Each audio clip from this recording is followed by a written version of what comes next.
नमस्कार, माझे नाव ऋतुराज आनंद पवार. मी तुमच्या पुढे विषय घेऊन येतो मोबाईलचे दुष्परिणाम.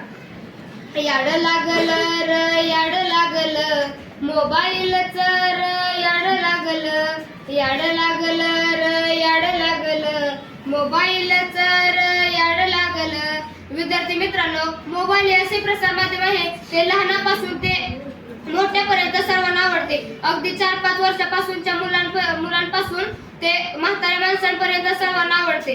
मुले मोबाईल इतका बघतात की झोपेतून उठले की मोबाईलच घेऊन बसतात. शाळेतून आल्यावर सुद्धा मोबाईलच बघतात. या मोबाईलमुळे त्यांच्या अभ्यासाकडे दुर्लक्ष होत आहे. मुले मोबाईलचा अतिवापर करतात, त्यामुळे त्यांचा डोळे लाल होणे, डोळे दुखणे, चष्मा लागणे इत्यादी वेगवेगळे प्रकारचे त्रास होत आहेत.